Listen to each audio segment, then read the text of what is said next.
welcome to I Am Here. It is a podcast with me, Gabi, and my cousin. That's me, Amarilis. Amarilis. And we are here to share stories, share the love, share the healing. You can follow us on all social media at IAmHerePod, or you can email us and let us know what kind of things you want to see at IAmHerePod@gmail.com. Today, we are joined with, you guys want to introduce yourselves? My name is Tim, aka Timoteo.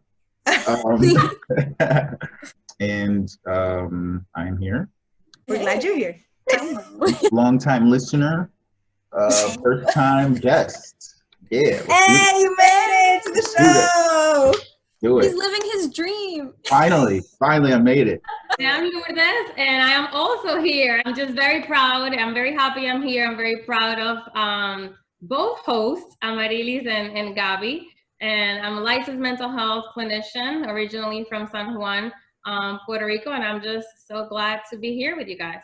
We're so glad you guys came and agreed to participate in this because today we're going to talk about being in toxic and abusive relationships, which is not an easy conversation to have. So for both of you to agree to be honest and to share your testimony, we really appreciate it. Thank you. Because you both have gone through challenging situations and then gotten out of it and kind of learned about who you are and how to create healthy relationships after it. And we've had a lot of feedback from people asking us to talk about relationships and dating and what is healthy, what is not, how to make relationships work. So I want to hand it over to you guys because I've heard both of your stories separately. And you guys have very different stories, but similar in some of the characteristics, especially coming from a male perspective and a female perspective. Right before the show, I was thinking, man, like one of the biggest thing I think coming out of relationship, abusive, however you want to call it, emotionally challenging, it was like there wasn't a lot of red flags. And I think that's one of the main signs that it's not as obvious at the beginning. And the biggest thing for me was that shame that I carried with me of, how did I allow myself to get this far? How did I allow myself to interact with somebody and open my heart, open my life and trust? And I think that because it's not as obvious as the beginning, it's like a domestic violence incident, right? A lot of people may judge that and like, how did she allow that, right? But obviously, you know, when they're trying to get your attention, the person's not like punching you in the face, right? So, and I think with emotional abuse, those words last, the effect is even harder to you know, get over. But they're invisible wounds. You can't see an emotional bruise. Mm-hmm. So as a therapist myself, when I reach out for help, you know, that psychologist is like, you are a therapist. You see the good in people, like, and a lot of the times we empaths, when you have so much empathy and you're an empath in nature, you are already attracting certain individuals that may be narcissists, that are obviously preying on that. You're a target for that. And that sensitivity, they play the victim role oftentimes, and then you fall for that. I can really help that person. I can really help you. And then it's almost like a whole twist. And it makes you think like, am I going crazy here? like because they do this very, very sophisticated twist to put it back on you. It's like the gaslighting. And I'm talking about like way after the honeymoon stage, right? I think like looking back, one of those red flags is like a lot of attention, right? Like they'll call you at work and then call you at home. And then like, I remember I was moving at that time. I was moving from Lakeland all the way to Orlando, and it was like, calling and calling and calling. And my mom was like, don't you know you're moving? And then I realized like, this is not normal attention. I miss you. It's like constantly you call me at work and so on. So at that point it seemed normal. I was like, cool, we miss each other, calling, how awesome, right? But yes, Gabi, like you were saying, like the gaslighting and then the ghosting, it's like going fishing and reeling back up. And then again, it's like a yo-yo effect, and that really keeps you off balance. And once you open your eyes and you look in where you are in the middle of the tornado, it's quite difficult to get out of that tornado on your own, because I think the grief, it's not a normal grief like a breakup, right? Breakups are hard, but this is different. This felt very, very much different. This felt like someone is stealing your identity, your self-esteem, everything that's you, and makes you question yourself, like makes you second guess yourself. And I think like understanding that there's a period, obviously that process is different for everybody, but and the time frame, there's no timeline for healing. We can't put a time frame for it.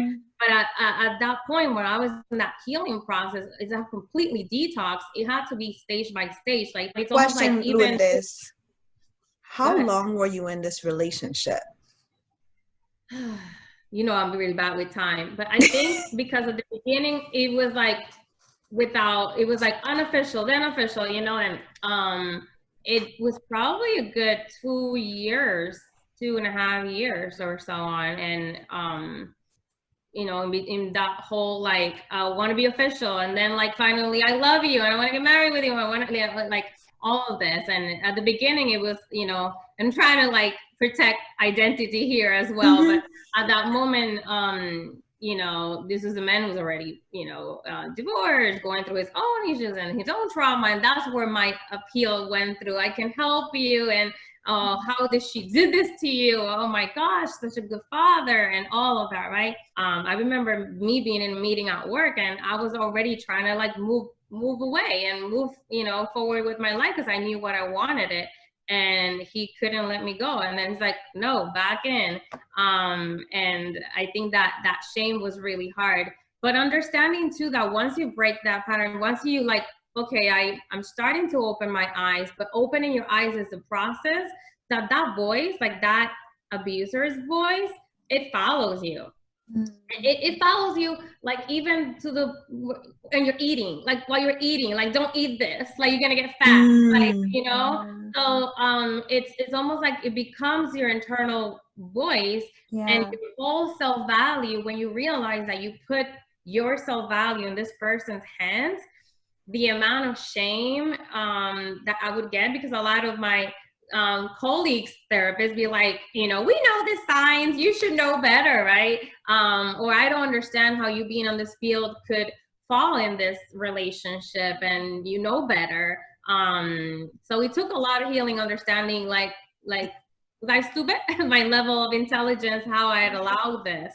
When I would, you know, help patients to not, you know, to establish healthy boundaries and to not fall into these patterns. But this experience gave me a whole nother level of perspective and knowledge, and firsthand, that I can now today proudly say that I can better help my clients, better help my patients, and especially having healthy relationships and have even more empathy and compassion. Because you have a different understanding now that you went through it. It's different when you're outside of it and seeing the signs, and like you said earlier, why does this person stay? Why is this something that they're not getting out of? Why do they keep going back? You know, like you mentioned, leaving and coming back, leaving and coming back. Why would you submit yourself to this? But like you said, it's a very gradual process. And when you were talking at the beginning, a lot of attention, a lot of like love and phone calls and I love yous. And I know in like some of the counseling and professional terms, we call that love bombing now. You know, we were taught that that's romantic and that's beautiful. Like, oh, you want somebody who gives you attention, who does everything for you, who's always there for you. And people who may be emotionally abusive or manipulative or have some kind of narcissistic traits are very good at the love bombing, giving lots of attention because they know how to play that game. And then they can't sustain it because it's not genuine, it's not real. And on top of that, like getting affection and love, you're gonna miss that now and then, especially like even if you separate yourself from the situation, going from getting all that attention to not having any, like you're gonna miss that in some way because we're social creatures. We want relationships. We want to be around. To not have that, of course we're gonna miss it. So I don't think we can judge anybody for staying in a situation like that, because it's like you said, like the red flags aren't really red flags when you're in that situation. Especially when they get you used to like every, you know, time of day they're calling, and then they purposely ghost you, right? Mm-hmm. And then you're like, okay, so it's like they want to keep you on your toes, and it's almost a punishment. Like, and like when you look at the power and control play, like that's one of the biggest things when you're looking at emotionally abusive relationships, is I'm using power and control to keep you or to punish you. And then like withholding that affection, withholding that love, something that people joke about, but the silent treatment, that's an emotionally abusive tactic of like, I am withholding care and love for you because it's a punishment now, to show you how much power and control I have over you. Wow. Question for you, Lourdes. How did you end up finding out and learning this is not healthy for me anymore? Because there's a lot of confusion in that. When did you say, ooh, this is not good? Yeah. And I know it's different for everybody, but for me, it was the moment, that moment that I confronted him. You're not attracted to me anymore, like attracted, you know. And when you say that to a person, and I went there, he looked straight in my eyes, right? But almost with satisfaction, not with pain. So I said, I felt in my instinct, I felt a part of him was enjoying having that control and that power, that I can put you up here and then I can bring you down here. Wow. And now I'm talking mostly narcissist, you know, personality traits. And they are very insecure. That's something to remember. They are extremely insecure, but they appear so confident that you believe like, no, like I'm doing something wrong, right? I'm not good enough. I'm not valuable enough. I'm not attractive enough. Whatever that may be that they're painting for you, they do a really good job at, you know, picturing that and then making you believe that. I think there's a line we all go to. So understanding, no, this is not real love. That because love, like I know, doesn't look like this. So was this the way he loves? But, you know, like I tried to make excuses and rationalizing. And the more I did, I couldn't find a way. There was like, no, not here, not here. So once every answer closed, I was like, there's no way on earth I can even allow any contact. And that took a process. That's a process. But once you make that decision for the no contact, I think was when my healing started. A lot of people we need to understand they move very fast, so they can be alone. So that itself is also painful to witness that. So how does that make sense? How are you already in a new relationship? Yada yada yada. So understanding that, okay, they already have a backup, or they are so insecure that they can't do the healing by themselves. Mm-hmm. They need to have an option to pray. So it's like a vampire needing blood, and without that source, right, supply, I go empty because I don't have enough self-love for myself that I can be alone. So mm-hmm. That's their healing. Move on to the next. And then those things open your eyes, you know, gradually. Wow. So something you mentioned earlier that really caught my attention is you noticed that he was loving in a way that was not healthy because you've seen other people in your life love differently. So I guess one of my questions would be, what would you say to someone who maybe has been through so many toxic relationships that they may not see it as a red flag or see it as a toxic relationship? That's all they know. The first thing I would say is like, do you feel comfortable with yourself being in that relationship? Do you feel truly loved, accepted as you belong? Or you've always felt uncomfortable in all your relationships? Because maybe they're all have been toxic and that's what I'm used to. That's what I'm familiar, like you're saying, Gabi. But once you feel home, right? Mm-hmm. I remember my mom asking me with my current relationship, and she asking me, Charmaine, do you feel at home with Donnie? I was like, you know what? I do. I feel home. I feel at home. I could be like with no makeup. I could be like a mess, and I just feel accepted and loved genuinely. However, whatever I look like doesn't matter because he loves me unconditionally. putting all the, to-dos, to not do's, the red flags, all this, taking notes, putting that aside for a moment and just asking yourself, do you feel at home? Do you feel loved? Do you feel accepted? Do you feel comfortable with your own skin next to this person? Does this person adds to your life? Or are you feeling like you're walking on eggshells, or you're like, you can't truly be yourself? Jeez. No, I felt that just because I've witnessed people who are very close to me go through really challenging relationships. And as a supporter, as a friend, as a family member, feeling also helpless in like protecting and intervening in those moments, because it's ultimately that person's choice whether to leave or not. But as you were talking about, do you feel at home? I remember some of the conversations I've had with people who are close to me, and it was almost like this unending attempt to earn this person's love. Like, if I just look better, if I just act better, if I just stop this, or if I just did this, then maybe, just maybe, everything would be okay. And it's a constant, unending trying to just achieve that love and changing who I am to be happy. Trying to accommodate for the other person in order to make it better, and it's not. Yeah. And sometimes they make the excuse, well, I'm trying to make you better. I'm trying to help you. I'm trying to help you. I'm trying to, like, right? So it's like, I'm pushing you to do better. And I was like, good, I need somebody to push me. I want to do my best, right? But it's a different push. When you have somebody who's truly supportive, who's rooting for you, it's not coming as critical. It's not coming with harm. It's coming with love. And you can feel that support, and it's not conditional being accepted or being loved. And I think dating a narcissist, it's pretty much your possession. So you have to look, that's the number one thing, you have to look put together. So, you have to have your waiting point. If you are not attractive, they're not gonna want you at all. So, because again, it's about bringing their status. It's not about you, it's about bringing their status higher. Because I'm so insecure that I need a higher status. So having a beautiful woman next to me, that will bring my status. Having a nice car, it's all about that, because I need to rely on those supplies. So if you're not meeting that criteria, they're gonna mold you to meet that criteria and make it seem like, but I'm helping you have a healthy lifestyle and be your best, And I think part of that too is like, how do I feel after I get that help, quote unquote?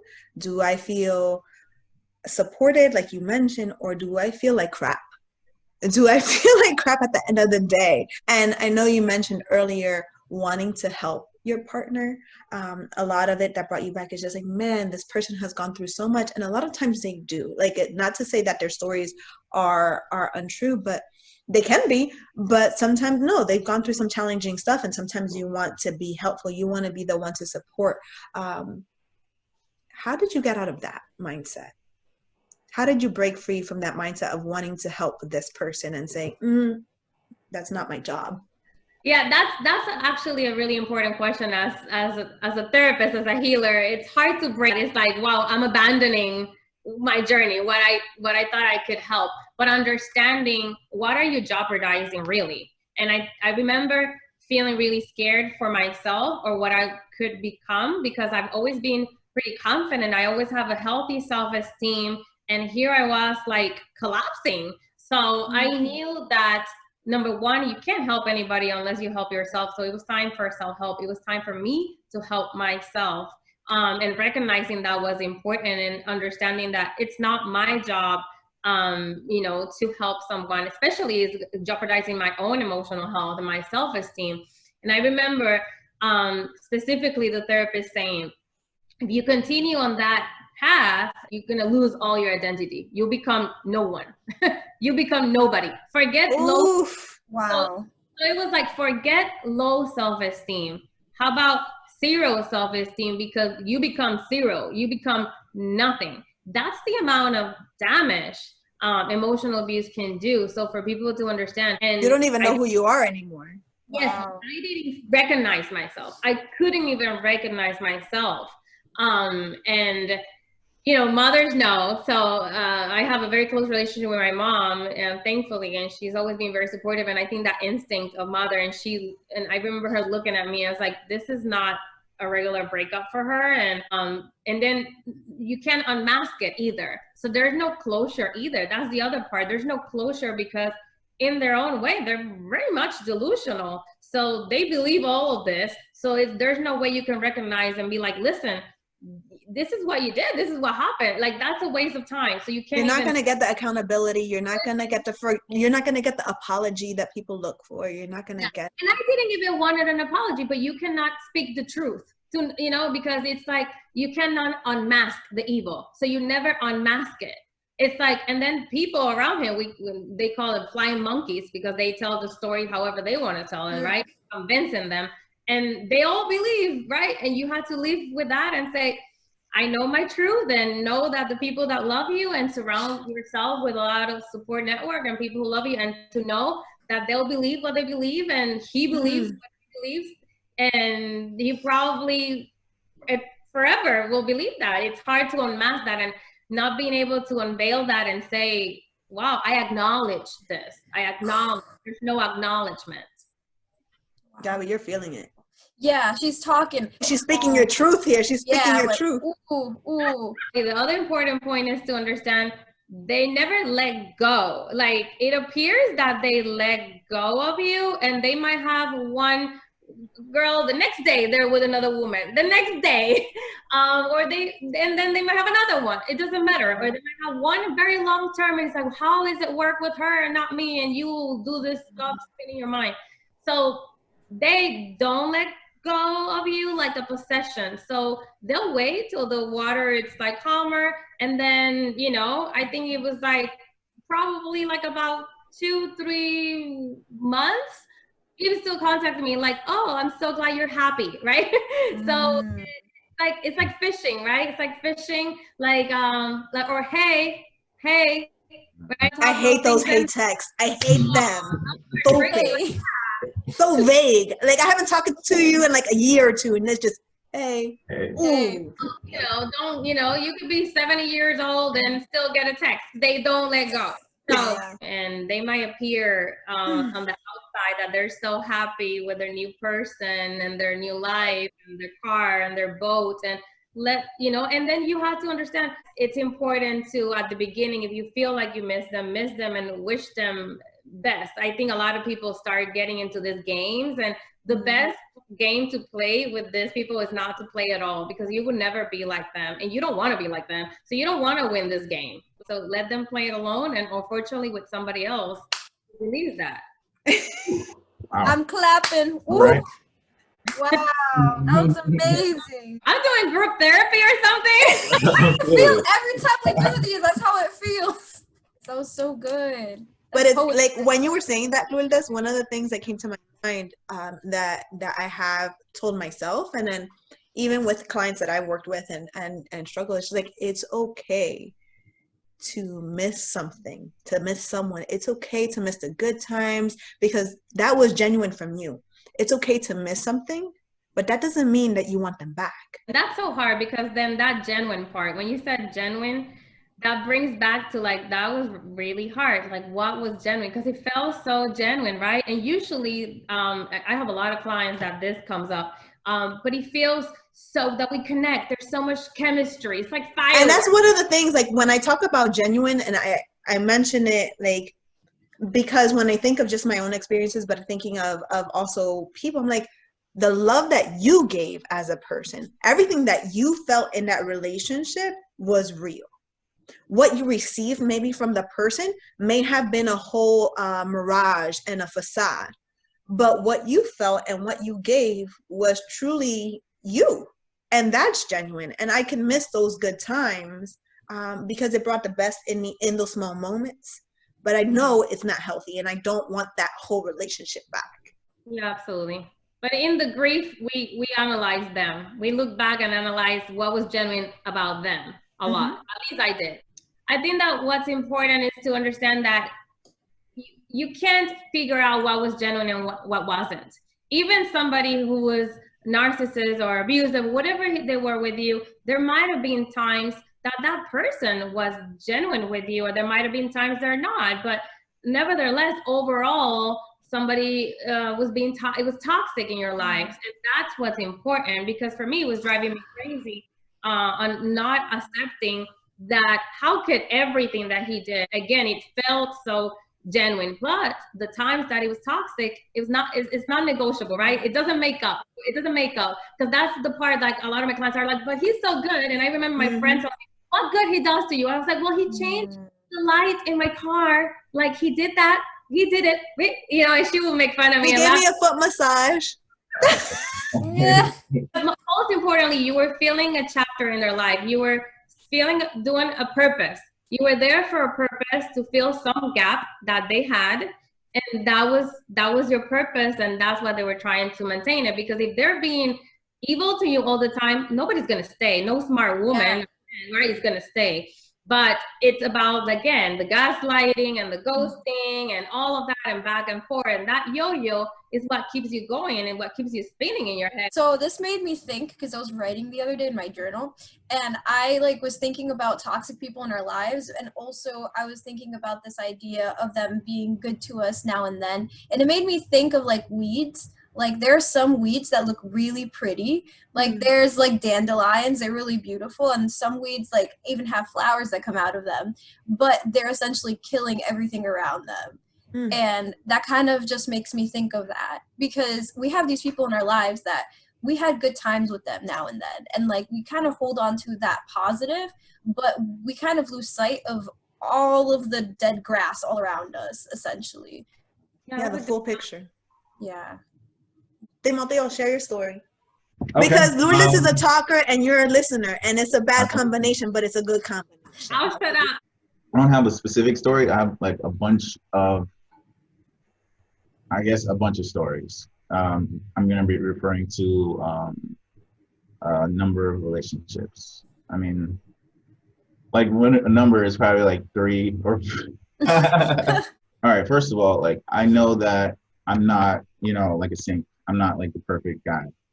I've contributed to hardships in relationships for various reasons. But now that I'm older or more experienced, I could tell the difference between a reaction to something I did to someone's own trauma or someone's own their own hurt. Saying that, I don't think that the majority of the abuse that I've gone through was intentional. It might be, but in my mind, it doesn't seem like it. And I feel like it was just them being them, and me being with them in that moment. And whether or not, it was right to act that way or think that way or not, it was just them being them. You kind of see where it comes from. It's not an excuse, but it's kind of, I understand, It kind of goes back to what Lourdes was talking about. Sometimes people go through really challenging times. People have trauma. People have stories where you do feel for them because it's painful, and you kind of witnessed it. Whether it was intentionally harmful to you may matter, may not. But the fact is, when we are in abusive relationships or things where abuse happens where it don't feel good, it's almost like you saying, that person didn't mean to shoot me. That bullet wasn't aimed for me. Yeah. Oh my gosh. Exactly. But it still hit you. Yep. Yeah.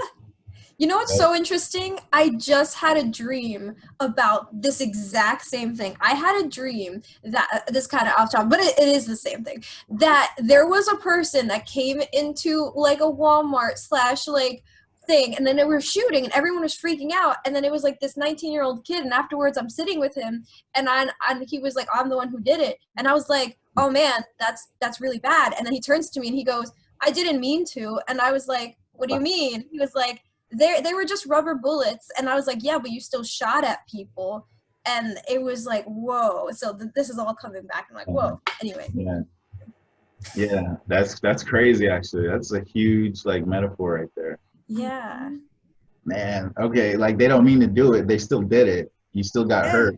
You still got hurt. You got shot. You got whether shot, they meant right? to hit you or not. To them, it's oh, I didn't mean to hurt you like that. but you don't know those bullets are rubber. Hurts. Yeah, it hurts either way. Okay, what was I saying? Oh yeah, red flags, right? I kind of had a tendency to go for women that were, I guess, kind of in distress. You know what I mean? Like I just imagined you on a horse, like, oh, I'm going to save the young maiden. Yeah, it felt good. It felt good, honestly. Like I was like, oh man, like she's, you know, she's got all this going on. Like I want to be that guy, you know, to help her out. It wouldn't happen like, you know, I'd see them, you know, somewhere like, oh, yeah, please help me. It was like, you know, you meet them, you know, you're attracted, you know, you meet them, and then you get to know each other, and then all this stuff spills out, right? And you know, they could be red flags. They could be huge red flags, like one after the next. And like to me, it was just like, oh man, like let me get this, let me get that, let me, you know what I mean? Like in my head, I didn't necessarily actually like take on all of it, but I wanted to. I had this like feeling that I, you know what I mean? Like I needed to. You could I can relate to that one. Because Lourdes, you said that was the same reason you kept coming back. Yeah, and that tendency too. It's when I look back, like what was attractive to me. It was the moment that he cried about his divorce or his wife, and I said, "Oh my gosh, poor guy!" And my empathy went on. That was the moment I wasn't even attracted at all before. And the moment that he started crying, and that psychologist said, "Stop looking for clients and look for a man." I was like, okay, this is like now I'm just attracted to helping others, and that boundary between my job of helping others and my personal life. And I was like, then once I was healed, when I would meet somebody, I was like, "Do you have any issues?" I mean, we all have some type of trauma, but I was like, you need to go get your own therapist because I am not going to be your therapist, you know? So I made myself establish those boundaries. I mean, you don't even have to be a therapist. Just I think you have that in you, Tim, that you have a good heart and you want to help others. And I can see how that would be attractive is what I'm saying. Yep. Yeah, exactly. And I didn't know they were red flags. Like you said, I didn't know they were red flags. It's something that I wanted to help with. You know, they're telling me for a reason, right? I'm the person that they, you know, they care about. So, you know, of course I'm the guy to do it. I'm the person to do it. Going along with that, there was, you know, past relationships that they had to deal with or currently dealing with that were really intense and really just not healthy. There was disrespect of each other, you know, just you know, calling each other every name in the book. There was, you know, the physical violence. There was like possession, like, you know, being extra possessive. You know, the guy would do whatever he wants type of situation, and she'd be the one like, you know, trying to keep it together or, you know, just being the good one. That also kind of was like, well, I'm not that guy. I could totally make this thing, you know, we could make this thing like way better and have this awesome relationship. And ideally, you know, that's cool, but then it doesn't work when the person you get with, they carry all that with, they carry those behaviors, they carry those habits of, this is how a relationship is. We're supposed to argue, you know, we're supposed to, I can argue, I can, you know, call you whatever I want. I can, you know, disrespect you. I was finding comfort in that chaos, and it's like bringing that chaos to a new relationship. Right. They're responsible for their own behavior. But it's like, man, like I'm not that guy. I see why you're doing it because that's what you learned. But man, like, just can we chill? Can we have a discussion? Can we, you know, and it's crazy because coming from one to another, it's like night and day. It's like, whoa, like this is, we don't have to argue. We don't have to get loud. We don't have to like, we can just talk about things. It's like mind blowing. Like what? Right. And when it would happen, I you know, I wouldn't say anything. I'm sorry. I was wondering. So when was good? Was it really good? Oh yeah. Because that's what I meant by like those fireworks and the connection, and if it was genuine or not. And that's when it messes with you, because oftentimes, and it happened to me, and oftentimes I would have clients be like, but when it's good, it's so good. Like no other relationship, like fireworks, like a connection that you probably haven't felt before. And we confuse that almost infatuation with love. And I think that we make that excuse for the really bad because there's really good.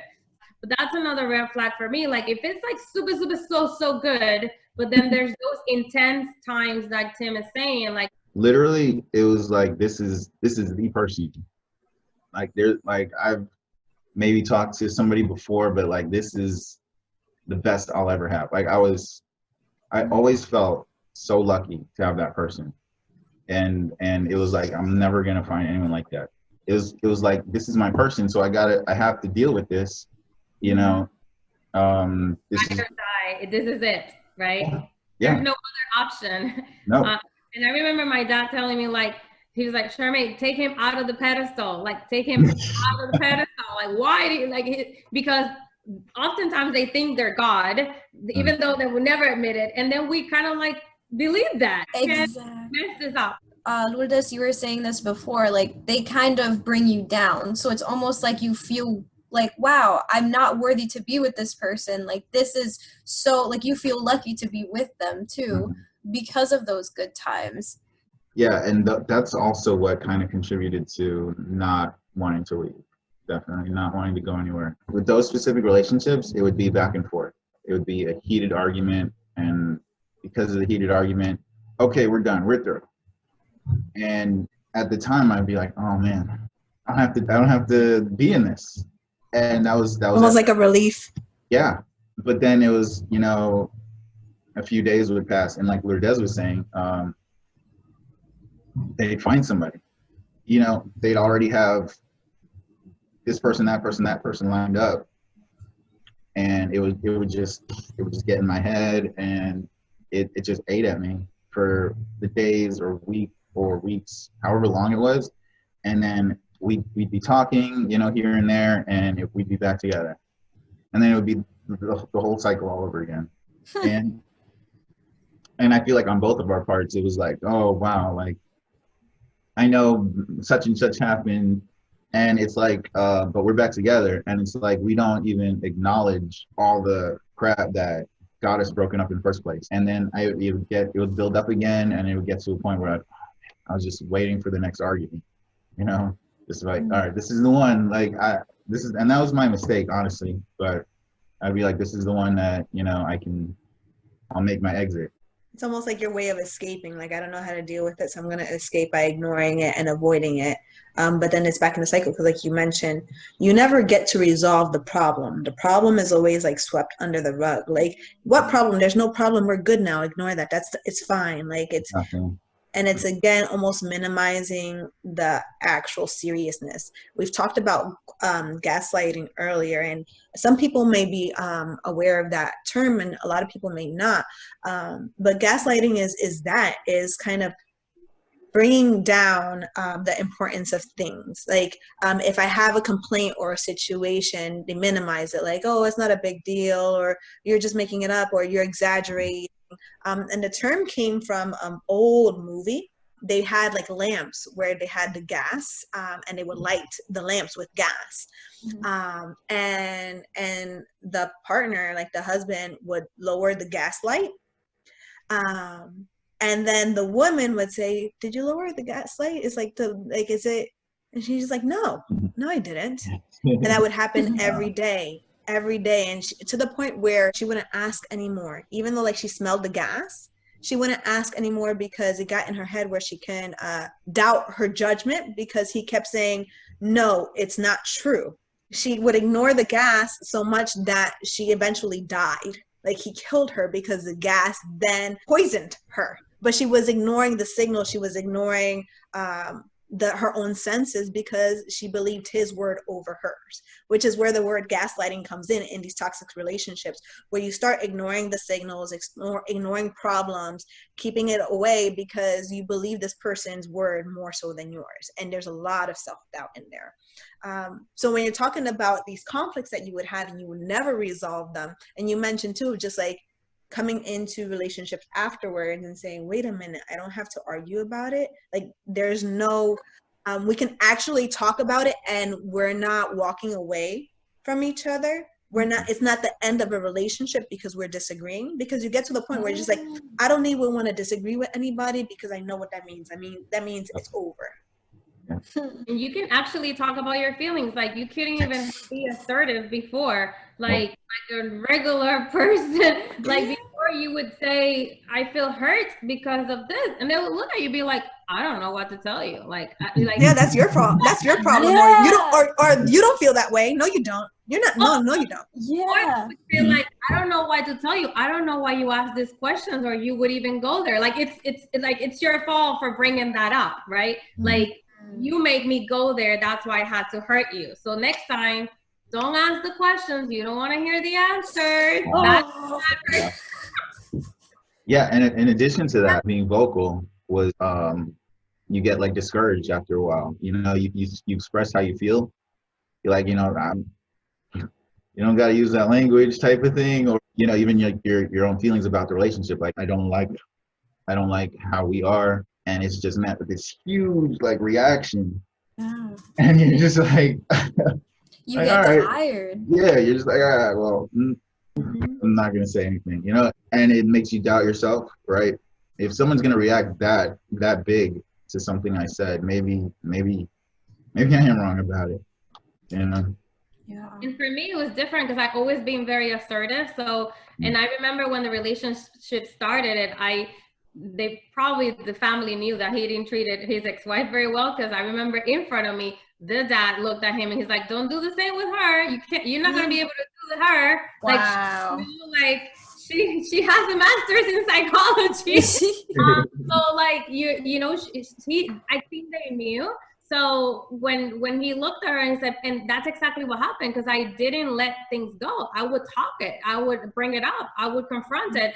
I didn't stay quiet. I wasn't this submissive woman that would just, but it made me self-doubt, like what Amarilis is saying. It made me second guess myself a lot. And backstage, I would be like, like, was this me? But I would push.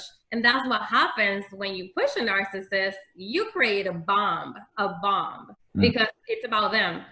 And that's the biggest thing we need to understand. It's not about us. We take it so personal. I'm not good enough. It's not even about you. It's about them. You know, it has nothing to do with you. It's about them, you know, and they get what they want. 99.9%, they're the golden child, right? So, and it depends, because like you're mentioning, like, because you dealt with somebody who was dealing with narcissistic personality traits. And I know there's other abusive relationships where they don't have the narcissistic trait, where it may be more of the opposite. Instead of being the golden kid, they're like the neglected or abused or hurt one, where they've gone through so much struggle and nobody cares about them.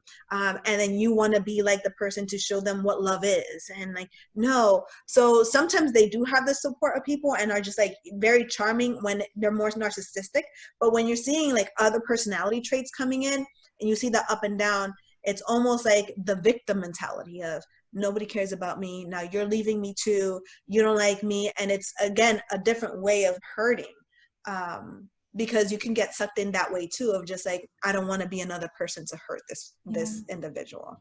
Yeah. Mine specifically was very narcissistic abuse, and I understood that afterwards. And his sister actually told me he's narcissist, and I didn't even, you know, later I was like, oh, she told me. But nevertheless, they understand that. They also play the victim very well. And when you look at the history, when you look at the family dynamics, there's a lot of dysfunction. And you know, maybe some of the reasons that contributed to the illness itself, but they are the golden child, but there's a lot of trauma itself, even with narcissism. So oftentimes we put this the narcissist as an evil, oh my gosh, but they are also victims of dysfunction. To add to the opposite end of the spectrum, what Amarilis was saying, one person I was dating, she actually had a personality disorder based on forming attachments. So, and that was like upfront presented, like, I have borderline personality, and here's a book on it. This is me. If you want us to go anywhere, just read this. It'll tell you all about me. Even understanding it, being in it, it's still like having that guilt of leaving, or having that guilt of look what you're doing to me. There was some self-harm, destroying property. We would go out together, and then we'd have a great time, and then have a couple drinks. I didn't drink back then, but she'd have a couple drinks or whatever, and she was really sensitive to drinks. I don't know if back then I wasn't like savvy on medication, so I knew she had some. I didn't know if she took it regularly or not, but it was like as soon as the drinks hit, it was another person, and that person was super aggressive and just volatile. Even as we were out, I felt like I had to be the guy to, like, keep it contained in this huge environment. And even while I was doing that, say a conflict happened with her and another person, I was the one to be like, all right, we're not doing this. It was like, why are you, like, get off me? Who do you think you are? Like, I don't need you to hold me back from anything. You know what I mean? And it was like, what do I do? And then got to a point where I kind of stopped intervening. But when it was just us two coming back home, going where she lived, just punching things, breaking things on property, and hurting herself in the process. And then the next day, waking up like, why would you let me do that to myself? Why would you let me, do that? Like, I'm gonna get in so much trouble. You know how I get. So then, whatever. Next time it happens, I'm like, all right, something happens. I don't know, something I say or maybe not say or whatever. We get into an argument, and she would start hurting herself. And me remembering, like, don't let her do that. I have to hold her, and I'd hold her, and it would be a struggle from then. It was like, nah, don't hold me, get off of me. I'd let go. I'm like, look, I'm gonna let you go. Like, we're not gonna, as long as you're cool. That's when you start tearing things, and then I had to, like, think, like, all right, well, I don't care, she's gonna be mad at me one way or another, but I'm gonna try and stop it. And it was that kind of cycle that was like, she needs somebody there all the time, or something really bad is gonna happen, either to her or to somebody else, or she might go too far. And it kind of like hit me like one of the last times. I don't want to feel responsible anymore. I don't want to try to call you when you're not there because of something that I might have said or didn't do. I don't want us to get in trouble. So I'm like, this is it. It's the last time. And then back on again type of thing. But that is one of the things that kind of like really drove it home. Like, I gotta stop. Once it got to a certain point, I'd be like, okay, I never thought I would get here in my life, and like, I don't want to go past this. So that's kind of where I like woke up and was like, all right, no matter what, this is it. You mentioned something both of you mentioned earlier, because like dealing with conflicts in relationships is actually healthy. You're gonna have disagreements, and being able to be assertive and speak your feelings and your thoughts, and having a safe space with your partner where you can explore disagreements and actually think of options and grow together as a union, as a partnership, is a natural part of a healthy relationship. But coming from emotionally abusive and maybe physically abusive relationships, you learn to not speak up and not to voice any disagreements, because conflict now is equaled with danger and intense fights. So I want to avoid all types of conflict, and I want to make everybody happy and kind of avoid any problems. That may be true for some people. I don't know if that's true for you guys. That happened to me. I know that's definitely probably not Lourdes, but So Timoteo answered for me. yeah. There you go.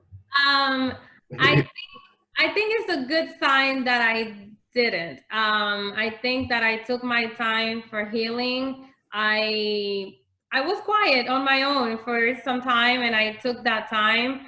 And thankfully, I got myself. I didn't lose myself. I didn't lose my voice. Not at work, not in relationships. Ask Daniel.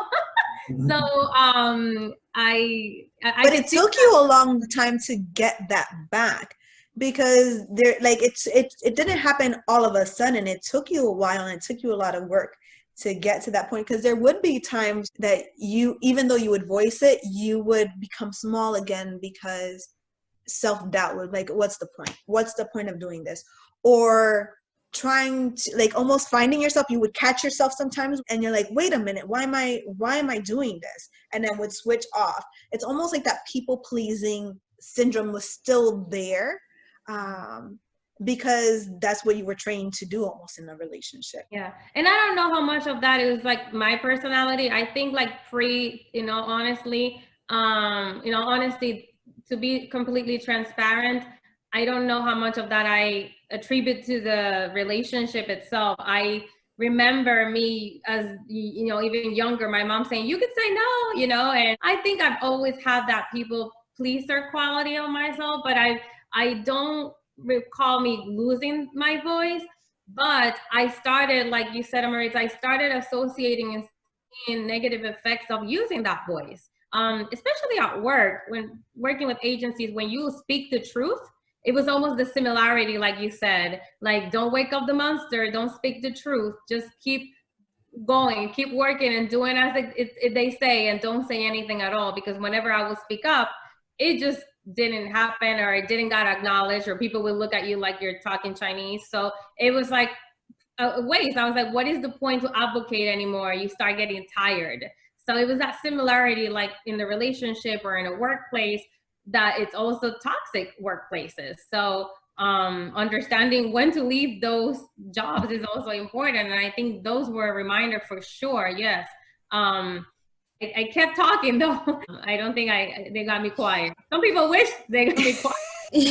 When you had mentioned, like, you kind of lose your identity and these things start getting chipped away because being assertive and being truthful is punished. In being able to get out of these relationships, when you finally realize this is it, like, you both hit a point where you're like, this is it, like, I don't want to be here, I don't want to do this, this is wrong, this doesn't feel good. You still have that back and forth of that self-doubt. How did your support system, how did friends or family, like you mentioned, Lourdes, or like therapists, you went to therapy through this, how did your supporters help carry you and help you through that process? I was always really I didn't really talk much about my relationships to people. They would, it was always, her and I, and just us type of thing. Like Bonnie and Clyde over there. Right. And it was like, just, and in some situations, like, that's kind of how it was forced to be, because I was kind of like, can't really be hanging out with your friends type of thing. Like, we're not going to do that type of thing anymore. It's, you know what I mean? It's just us. That's what she would tell you, kind of like isolating you. You can't hang out with the people that you used to hang out with. It would be strongly implied, and through different ways. So I wouldn't talk to anybody about it. And I honestly, it was like, it's not healthy, but it was just a matter of going into the next relationship. And I didn't necessarily heal from whatever the past one. But I saw, like, I saw something in this other person, and it was different. And I didn't really give myself a chance to heal, but it kind of distracted me, at least. So not really the best the best method of doing it. I wouldn't recommend it, but It's okay. We're not judging. We are not judging. For me, I've always been a very open person. I mean, I've never talked about this in a podcast though, so this is like really personal and right out there. But I think at the beginning it was hard to even share because I didn't even know what was happening. So I needed to figure out what's happening here first of all, and because it literally felt like I was in the middle of a tornado. So it was just picking up the pieces. And yes, I remember my mom being there for me, and obviously I have friends that are very supportive, and which I give full credit because that my support network really helped in that healing process. And I did reach out for help, and I think that long healing process, the key factor was every single time that you would feel weak or self-doubt, or every single text that you get. I mean, blocking would be the best option, but that takes time, I get it. But every single like message or thought you would get, you needed that confirmation that you're doing what's right for you, that you are not wrong for what you're doing, that you're not going crazy, that this is toxic, and reminding, you needed those reminders why it is that you are not responding to that text or not entertaining the nonsense anymore. It's no longer my problem. It's another woman's problem, and you pray for her and you call it a day, right? And because at the beginning, it's almost like that rage that you're like, oh my gosh, nobody's gonna tell this woman really who she's dating. Like, she's not gonna know.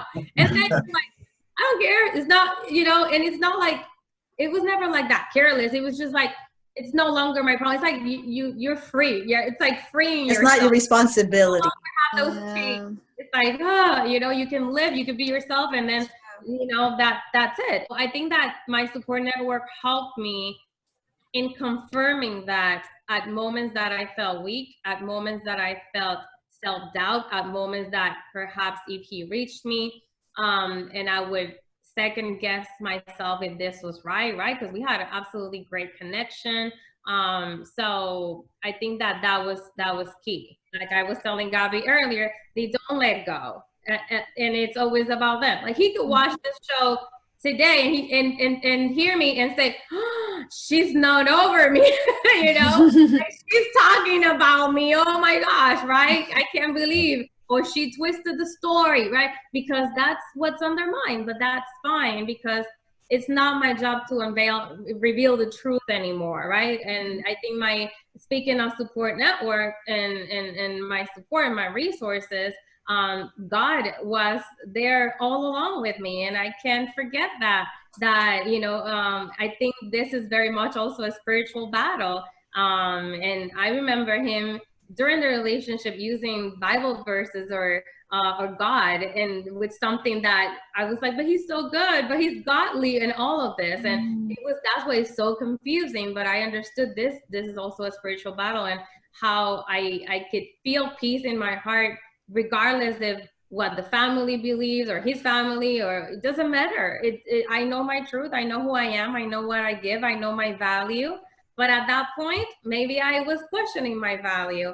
We find support and we like, oh, we're not alone in this. There's more people, right? Or put a post on Facebook, and you look back and you're like, how did I do that? Like, because we're going through such a fragile stage. So like, can somebody see the truth? Somebody?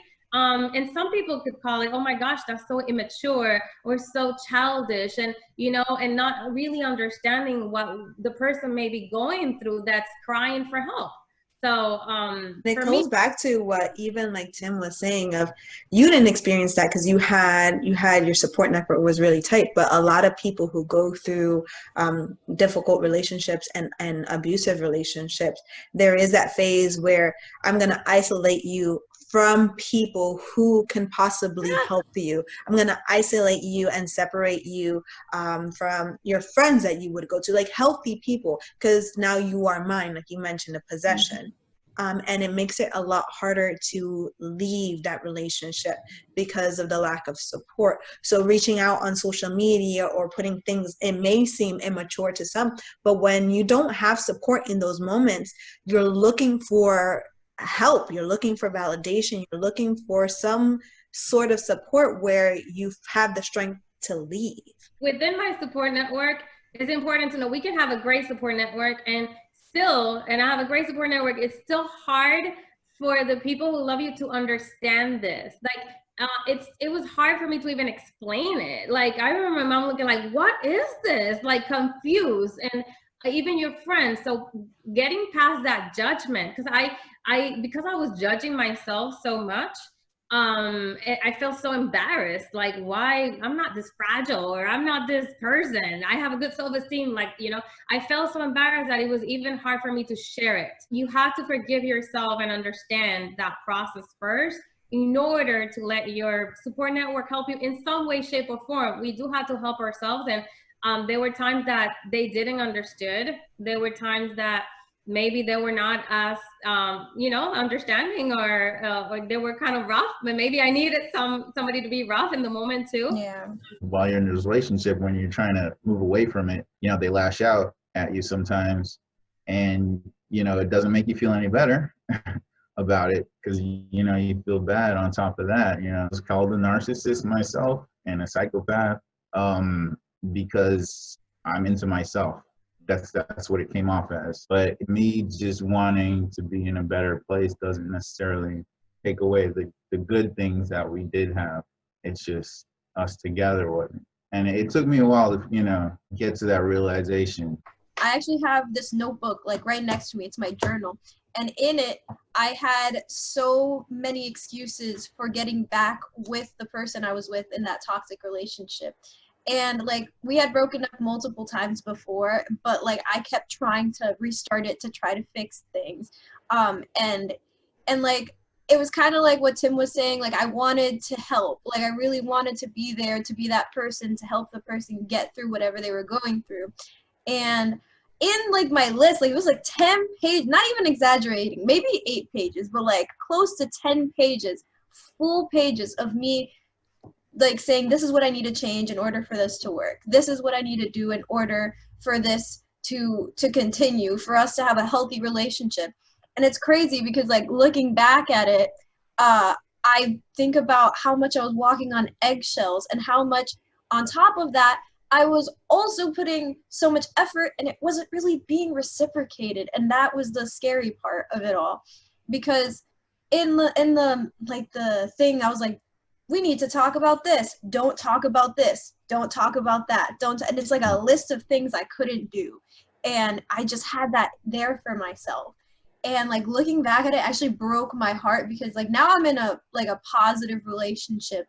And it's so funny because it's like you guys said, like, I can talk about things now. Like I won't get yelled at. Like, or like, I don't know, like I was having a normal conversation with also the other day. At one point I was talking to him and then I was talking to everybody in the room and everyone stopped and they just stopped and looked at me to listen to me. And then I felt super uncomfortable because I was like, you guys are listening to me? Like, I'm not used to that. Or like even in my relationship where I'm like when he first like was like, hey, this is a problem, we need to talk about it. I was already scared. I was like, all right, so it's the end. Like he's gonna break. Like we're gonna break up right now. Like I don't want to talk about this. And then eventually I realized, oh wait, we actually fixed this. Like we talk about it so it can get fixed. It's not something that we say we're gonna fix and then we just keep like doing over and over. So it's interesting because like I always doubted if the relationship I was in was toxic, but then like listening to you guys, I'm like, that's why the whole time I was like, I felt like I was listening to another one of those songs that I'm just like really feeling, because the whole time I was like, yeah, like checking all the boxes, like that's terrifying.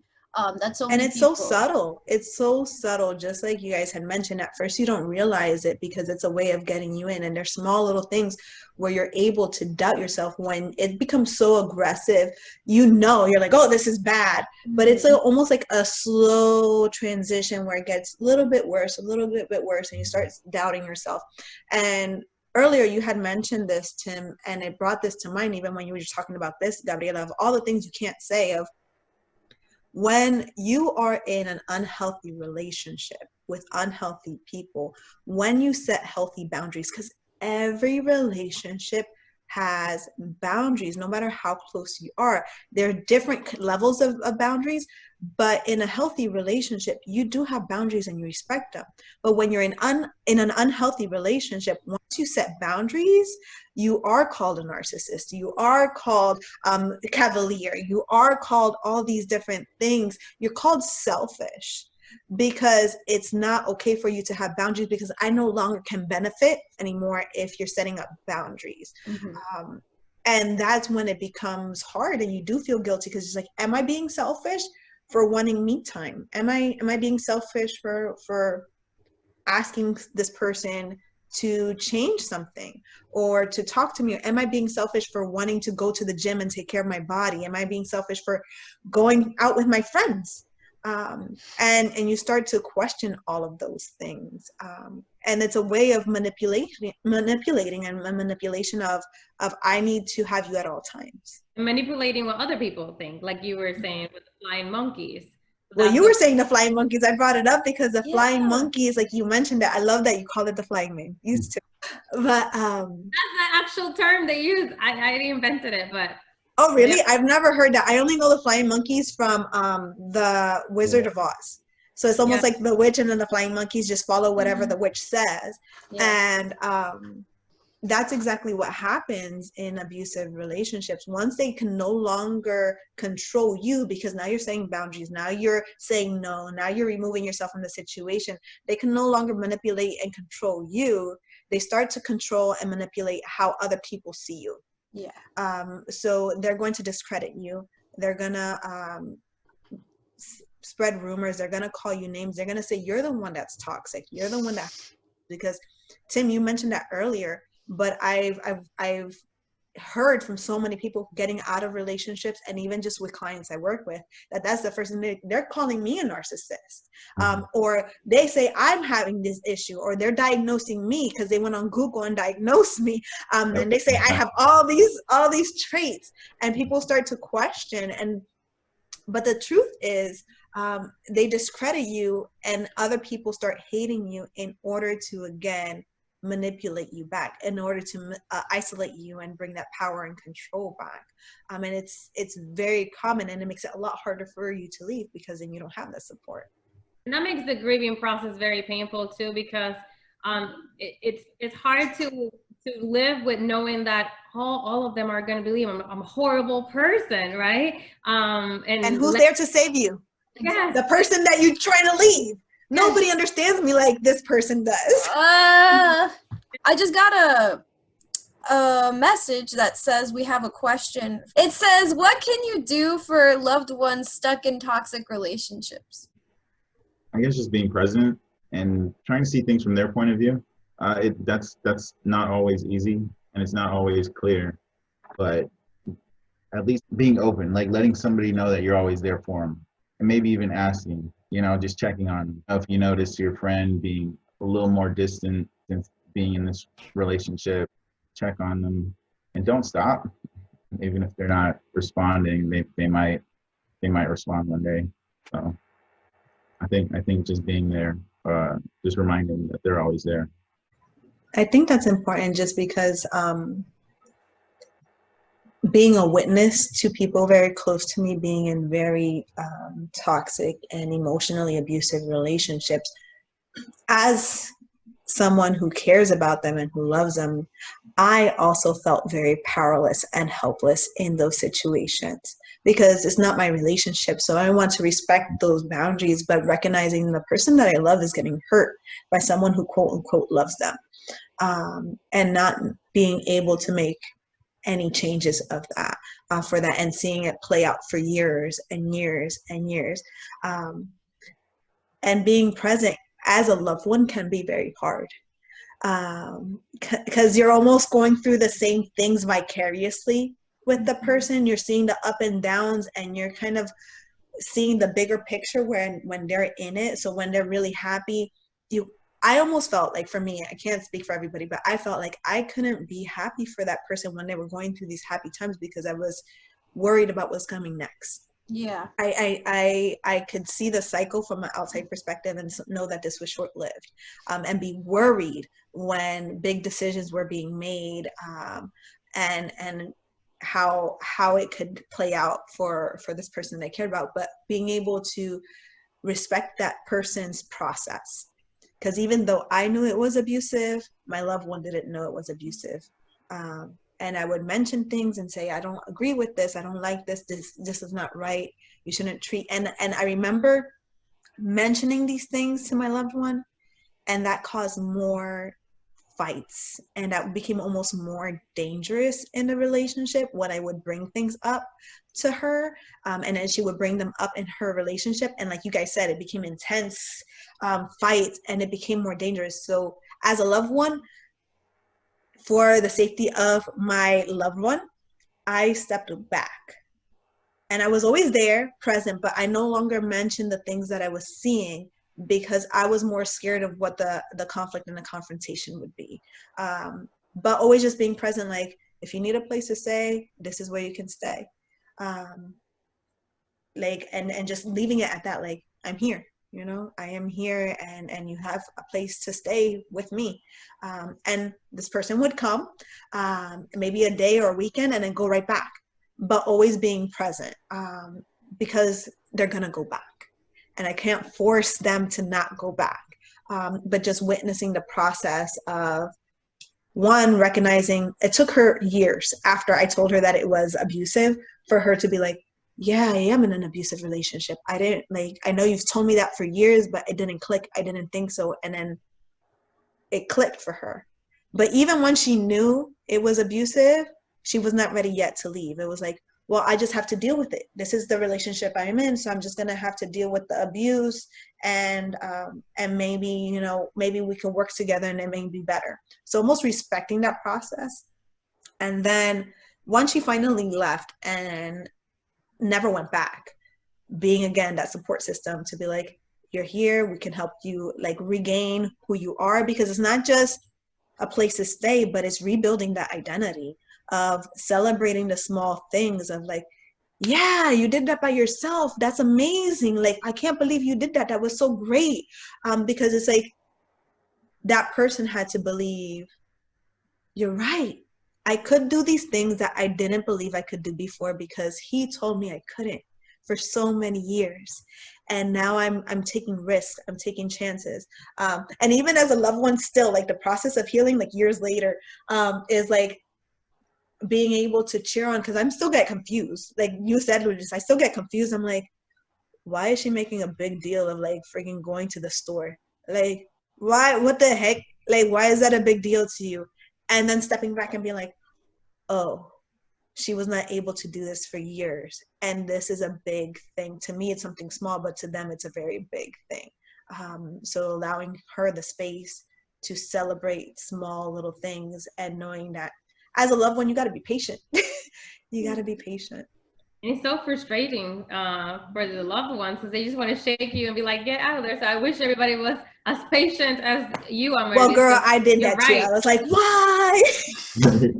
But you're so right. Like celebrating those steps was like huge, you know, because it will give you more energy. Okay, I'm in the right path. Again, that confirmation was really big deal. Like confirming me that I'm doing the right thing. And I think we needed those words of affirmation were so needed, because you did it. You had the opposite in this relationship. When I hear about things like that, you know, either people dealing with relationships that they don't want to be in, or like marriages that end in divorce, they, like you said, they hear it from everybody, but it's not until they're like, I'm done, until they finally like make that decision for themselves.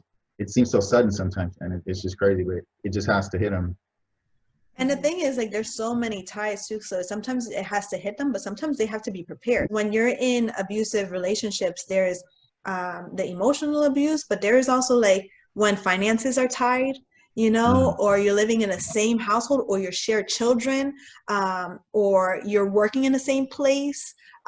There's so many things that sometimes you can't just as easily leave, because there's so many things tying you together. What helped me was validation and validating what I was feeling. But when your loved ones don't truly understand what is happening, what is it going on, that this is more than a breakup. What's truly happening, it's hard to validate what you're feeling if you cannot understand it. And to add the flying monkeys, it was just kind of that everybody's gonna hate me and they're gonna think I'm this horrible monster, and they never know the truth, right? And living with that was hard itself. And I took a mental note too when you said that, Tim, that you've been called out a narcissist, and they flip it on you, right? When you try to establish those boundaries. But also for the general knowledge of people, I think the term narcissist is very well misunderstood as well. Like somebody take a selfie and they think it's a narcissist, and it's very shallow. That's very shallow way of seeing what narcissism is. So I think understanding more into depth of what really is narcissism. This is not somebody being vain or just thinking they're super pretty or handsome. Like you can have good self-esteem and take selfies. Conceited and narcissism are not the same thing. Thank you. I just wanted to point that out. Yeah. When you are in an abusive relationship, you've mentioned, both of you, how it affects your self-esteem, your identity, your support system, your views on conflict and boundaries. How then do you establish a healthy, positive relationship and move past that? Like, how do you get to that point? Is it even possible?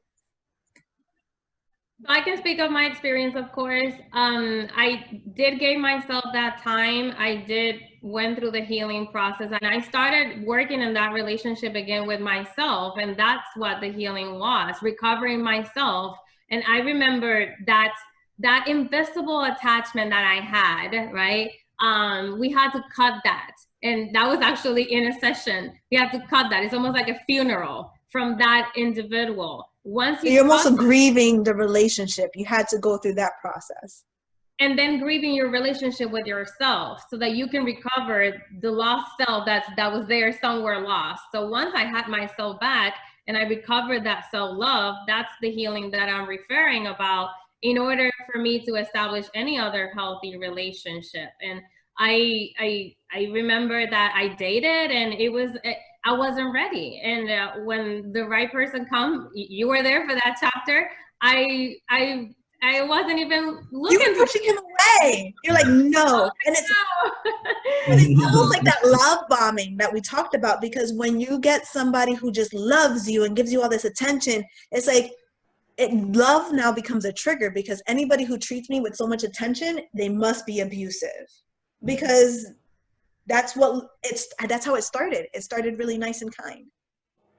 Yeah, but it was different though. Like, at least, like, it wasn't like when Daniel approached me, it wasn't like suffocating. It was like I was free. It was like, you can go for lunch if you want, like I didn't feel pressured. I didn't feel, not like I felt necessarily pressure at the beginning, but with abusive relationship, but at the beginning it was kind of like suffocating, like he would call a lot and all that, like I explained. And I found the opposite in my current relationship, that I felt at peace, that I didn't have to walk on eggshells, that I didn't have to worry if he was going to get impulsive, that it was just very calming, very safe. And obviously, 360-degree difference as far as how I felt, as far as my comfort level, how safe I felt emotionally.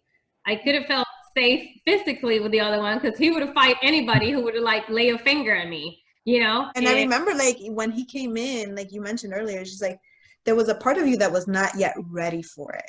I think the word that applies here is fear. I was very much scared to open up again as well.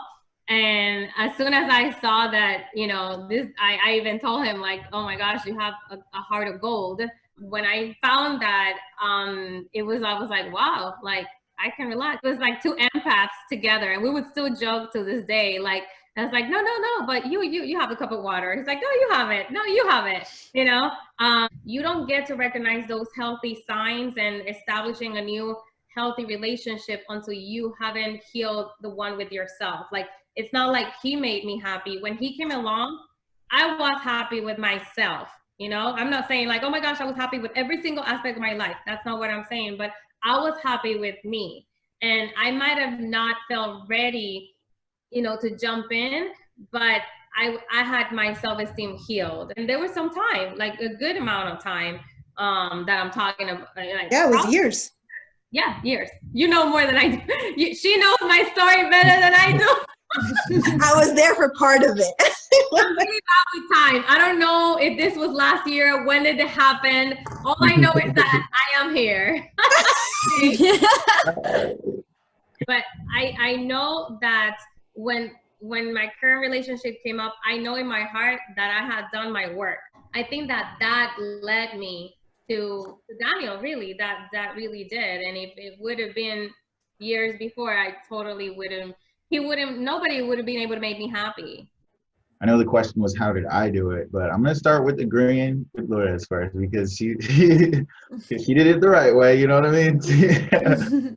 Now, specifically in my situation, I didn't, looking back now, I realized I've always had like a self-esteem issue. It was never, to me, it was never an obvious self-esteem issue. It was just, this is just how I am. Maybe I'm a little shy. Maybe, I just don't want to be in the spotlight type of thing.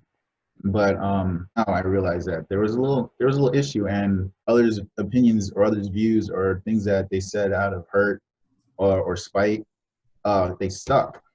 After the relationship, I knew I didn't want to feel like that anymore.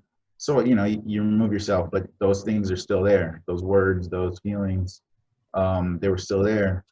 So, I go on, I, date people for a while, and I noticed that I was still this guy in this box, and things wouldn't work out for me. Deep down, I would really like the person, but I'd hold back.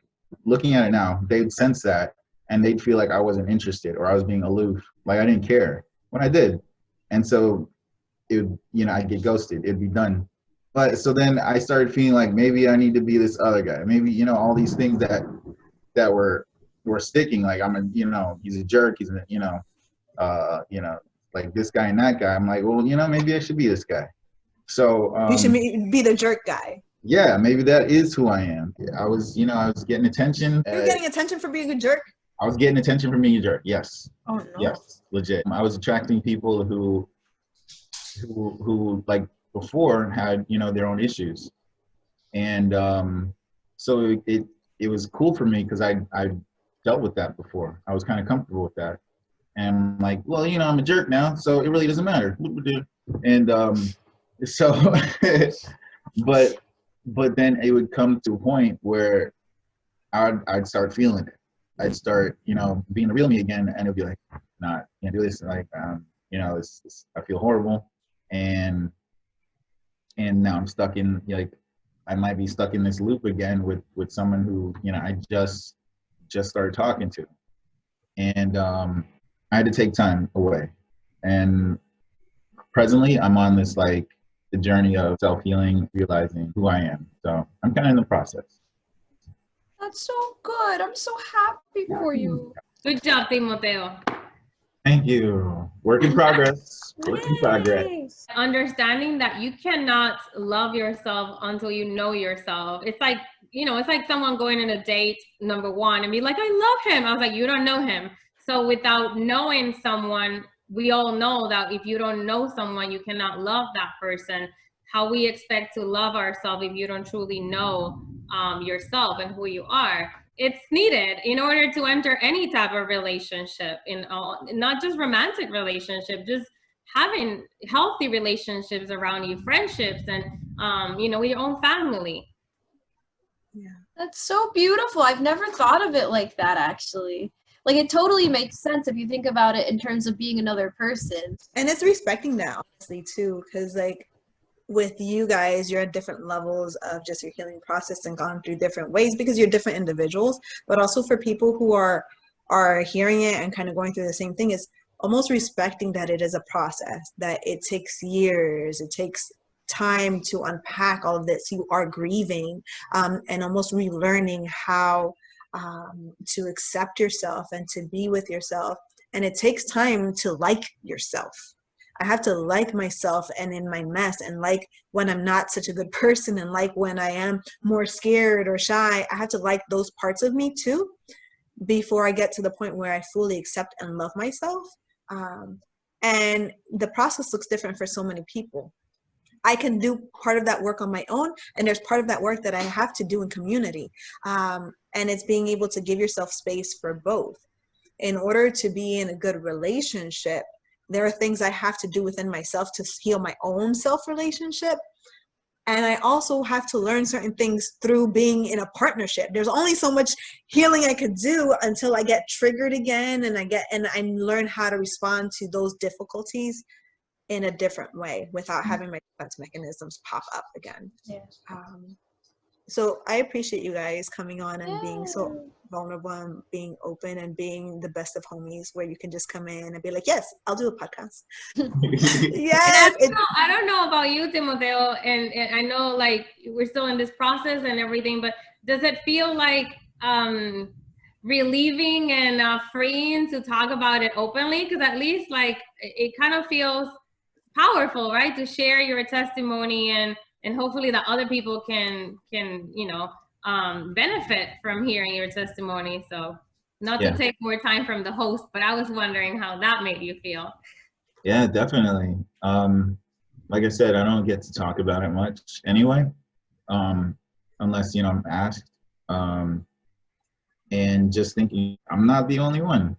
You know what I mean? Like, I'm sure someone's going to hear this and going to be like, oh, that was me, or that is me, And that's kind of cool. I didn't have that, so it's kind of cool to know that I could be that for somebody else. That's awesome. Yeah. And knowing like you're not alone, there's so many people going through it, and being able to share your stories is so powerful, because now you own your story. You own your story, and you get to rewrite how it ends.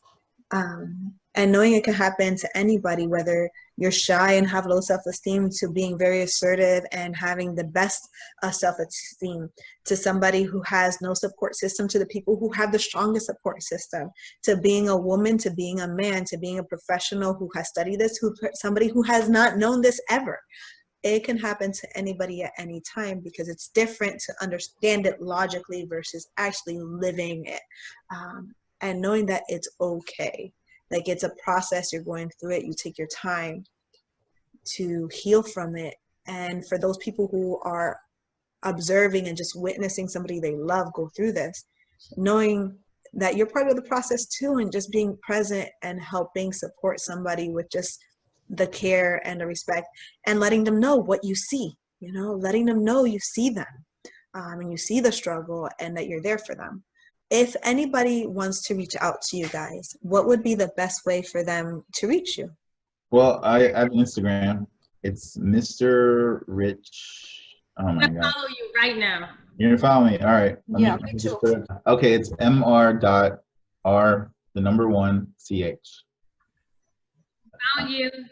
Hey, what's up? So as far as my professional services, I can be found at Aspen Counseling Orlando. Our website is www.aspencounselingorlando.com. I am on Facebook under Lourdes Canovas LMHC, on Instagram as happyminds_recipe. I could use these banana and almond flour pancakes. I need that because I'm gluten-free. Ooh. Yeah, I made like healthy pancakes the other day. I was just trying something new. But We usually end our show with our gratitude. So what are you grateful for?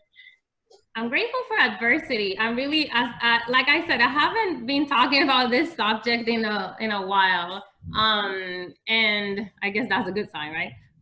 But as I'm sharing my trauma narrative here, it's kind of eye-opening to see how you become the person you are today. And sometimes we have to be grateful for those situations that help you build strength and character, and to really help you become who you are today. And I know we hear that a lot, and yeah, be grateful for adversity. And when we're in the middle of it all, it feels like you're drowning. When you look back, and it's so liberating to share that story once you are healed, it's very eye-opening to see how much you got out of that. And it's like I said, I just get chills just thinking about that. maybe I know myself even better. I'm even stronger because of it. So I'm grateful for that experience, and I'm grateful that God was with me through the adversity and after the storm, because it almost is like a rebirth. I'm grateful for I guess having people around to reinforce positivity. And for the podcast, I'm grateful for I Am Here because I learn a lot. I've learned a lot just from listening before and today being on the podcast. I'm thankful that you shared your story, and I could see that that's healing on its own, just sharing that here. Oh. Thank you. You're such a therapist, Lourdes. I know, she's great, right? She's great. Oh man, it's awesome.